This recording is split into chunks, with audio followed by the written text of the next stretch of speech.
Hey folks, how are you? Scott Jeffy here. I'm back with one of my coffee breaks with another of the brilliant people that I have worked with over the years. I worked with Becki Murison, who's more than 5 years, and from our first conversation, it was no surprise to watch her rise from a digital strategist position to leading the entire team that was doing this at before she moved on to other opportunities. So Becki, thanks so much for doing this. Yeah, absolutely. Thanks so much for having me, Scott. Well, I have when I read the blog that you just wrote, I was like, I hope that we can talk about this because this is on everybody's mind. I've also often told Becki that she works too hard, but it's all to the benefit of her clients and the organization she's worked for. I'll tell you, every time we talk, I learned something that I didn't previously know, and nearly always it's something that everyone is talking about. The blog that she just recently wrote, and I'm gonna provide a link to it at the bottom here, is one of those things. It is about AI. Shall we just jump right into my first question? Sounds good.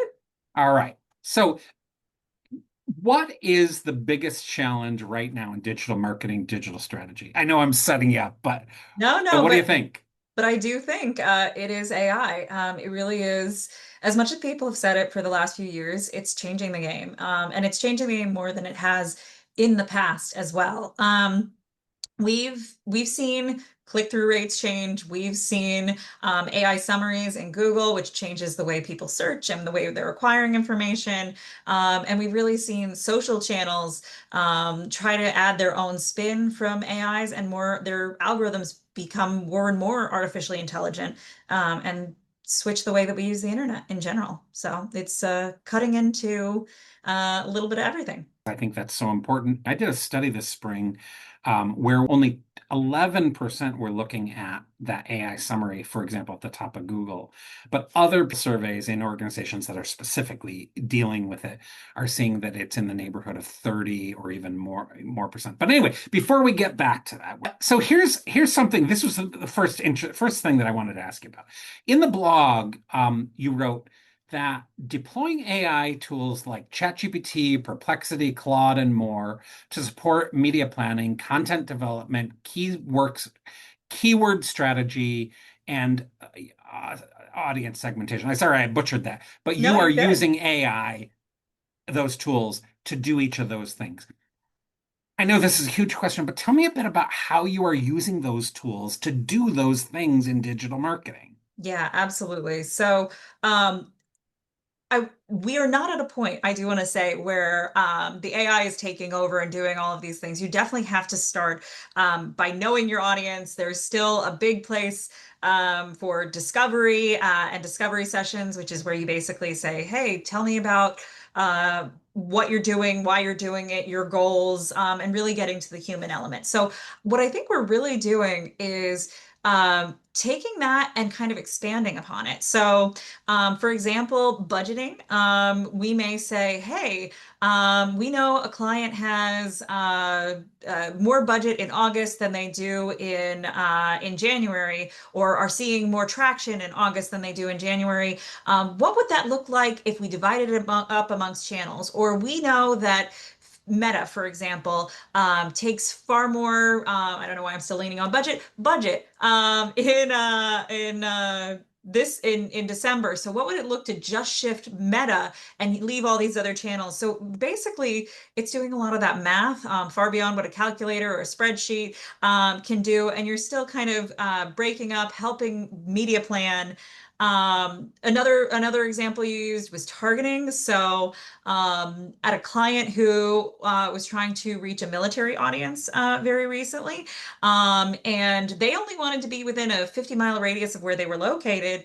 But I was like, you're military, there's no military base within 50 miles, and your services are online. So, what if we look at across your state and the adjoining states, and we try to get a list of all of the military bases nearby so that we can actually, even if we're not targeting the military, I don't want the military to come after me. Military bases, themselves, targeting nearby so we can kind of get those hot spots of where those people are if that's really the audience that you want to talk to. So it would have taken me a lot longer to Google and search and figure out where those audiences and those locations are. But that's just a couple examples.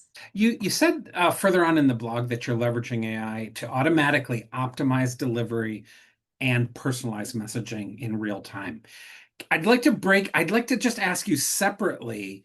First, tell me more about how you're incorporating it into optimizing delivery. Sure. So, um, I feel like having worked in Google and Google more than any of the other platforms for so long, they've been doing AI far earlier. So there's something in Google Ads called smart bidding, and all of the keywords you put into Google operate on an auction system. So essentially, if I say I want to bid on the word blue, and I say I'm only going to pay 50 cents per person bidding on the word blue, but somebody else says, hey, I'm going to bid 55 cents, you are in a bidding war. Now, all of that bidding used to be manual, but Google years and years ago said, hey, we're going to help you without accelerating your costs too much, to put you into those without you having to automatically up your bids. You can still select it. It's very difficult, and they try to make it more difficult all the time because they want you to use all their Sure. algorithmic features. But so the features like that have existed for a long time, but they are continuing to add additional features. So Google, not too long ago, rolled out a demand gen, which is basically a program type where you can put in your ads for YouTube, your ads for Google Display, your ads for search, all into one campaign type. So demand gen now places sizes, all AI driven, all of your ads, and is doing some of the targeting. So those are some features inside, and most of the platforms have them. Meta has Advantage Plus. So there's all of that. But we are also looking at specific optimizations and sometimes using, say, a chat GPT and saying, hey, I don't think lead gen forms are working on this campaign. What are, what kind of statistics, what do you think if I try this strategy, blah, blah, blah, and kind of using it as a source of validation for certain changes as well. And it has the knowledge, and it will tell you it's producing good advice for you. Generally. So the Yeah, one well, thing I yeah, kind of, yeah. yeah, one thing I kind of always tell, these programs are built largely to be helpful before anything else. Hmm. So if it thinks you want it to tell you this is a good idea, so sometimes you have to ask ChatGPT for honesty. You have to ask it a couple different ways. So trust but validate, kind of You thing when it know, comes to AI. I'm so glad you said that. I recently read a book called Co-Intelligence by Ethan Mollick.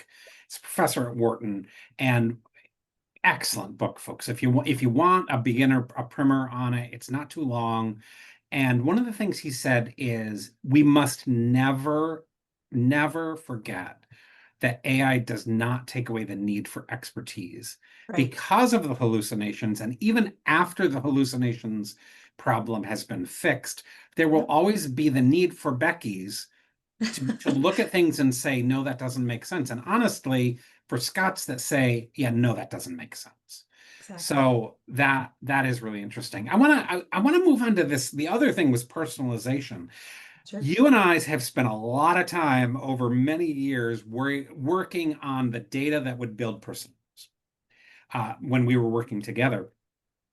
Is AI kind of is AI allowing you to replace that cumbersome data collection that we were always trying to do to create to personalize in a way that doesn't require like two personas if you, for each program that you're marketing and so on? Yeah, I don't know that I would say it, again, replace, just to your point before of Mm. it's augmenting. It is going to help you expand upon those performance, those personas, and figure out what makes that person and give you ideas outside. So I would still say you probably need a couple personas, but it also doesn't replace the need for the data and the research because of what you said before too about Mhm. hallucinations. So yeah, it's helping to expand, but it's still needing multiple sources. There needs to, and also something we haven't talked about yet, but you really need expert level prompt engineering to get good results, because Oh otherwise my gosh, you're going yeah. to need to, yeah, you're going to need to ask over and over and refine and refine. So one thing, a more junior member of my team, I did actually have him take a prompt engineering course recently just to try and get better at exactly that skill.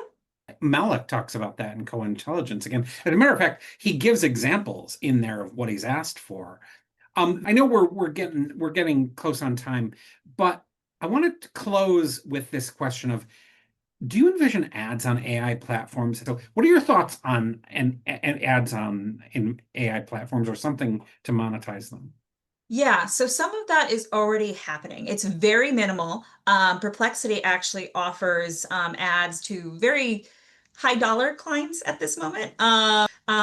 It's also important too, not even just from an advertising standpoint, even though traditional SEO is changing. All of the AIs are that are allowed to crawl the web are learning from basically traditional SEO.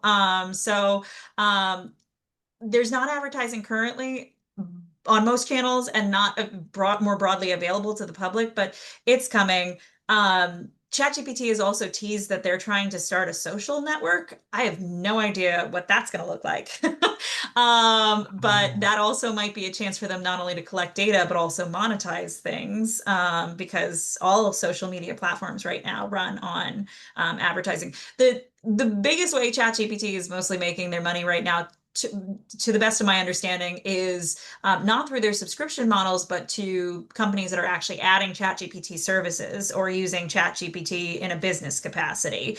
Um, they're not making, from what I can tell, a ton from subscriptions. They're making enough, but I ah, think they're going to have I think they already have a big monetization problem. They just have a lot of money behind them at the moment. So it's coming. interesting.